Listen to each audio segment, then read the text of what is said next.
goes right to their manual. So you can take a look at that.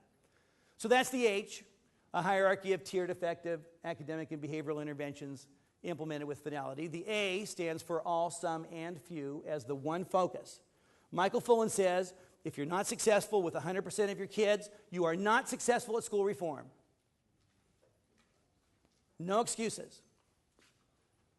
And here's the basic point about that I shared with you earlier. That's really the point of all, some, and few. We can be successful with any group of kids whose schooling is of interest to us. We already know more than we need to do it. Whether or not we do it finally comes down to how we feel about the fact that we haven't so far. That really is the issue. So in professional learning communities that are real professional learning communities, this is their mantra. We do whatever it takes, period.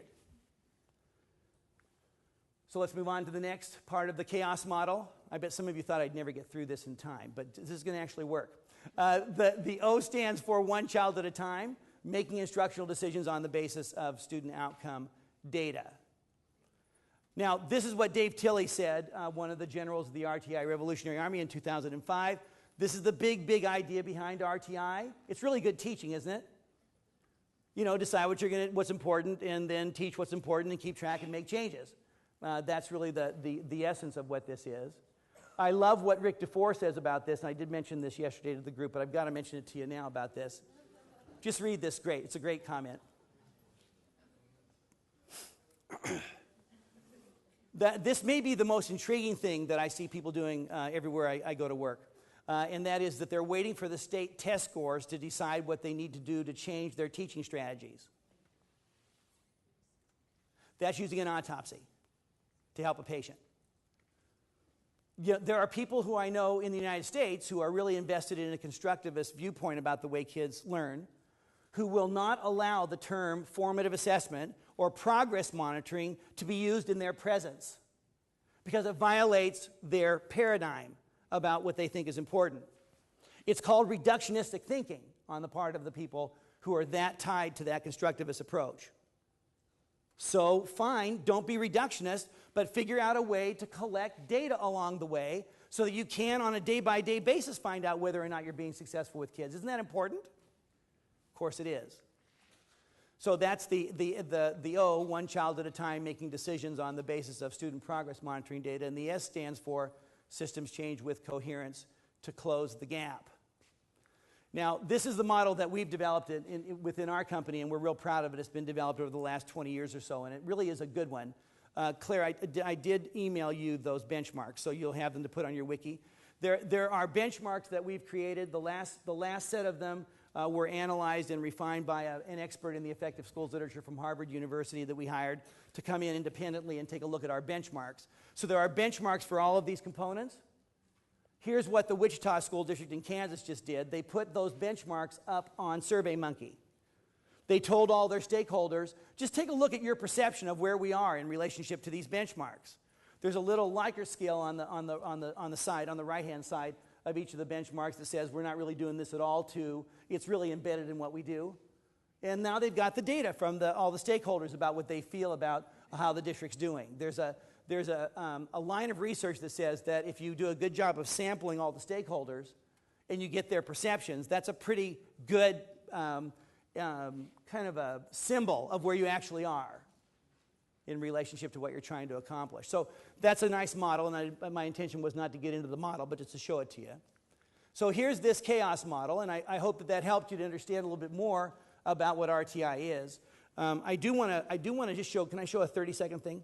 One more 30-second little video I want to show you, because this shows what the challenge is of what we're trying to accomplish here. I was right there and I didn't do it right. Here we go. Okay. Let's go down to here. This man right here is my great-grandfather. He was the first cat herder in our family. Herding cats.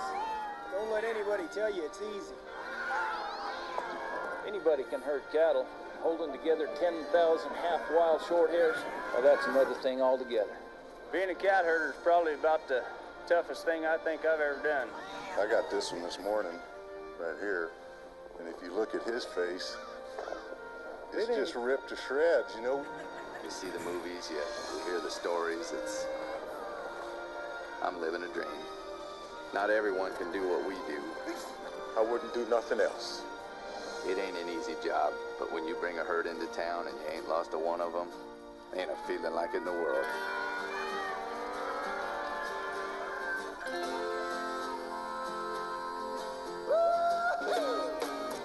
EDS, managing the complexities of the digital economy.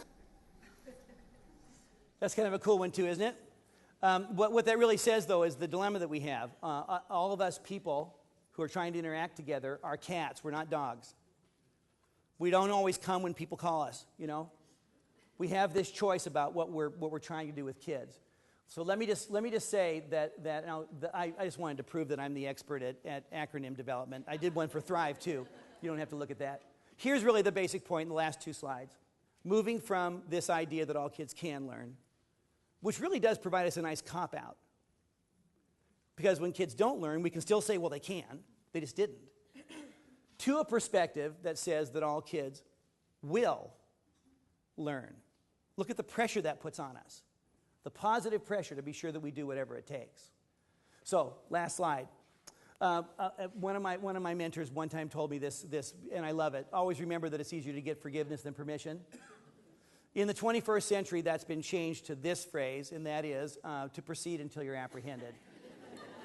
So that's what we have to do. We have to move forward with vigor, systemically. Get involved with this RTI revolution. You'll really find that it'll really help you to come together as a unit, collaboratively, to help all kids to learn more. Thank you very much for your time. Thank you. Thank you.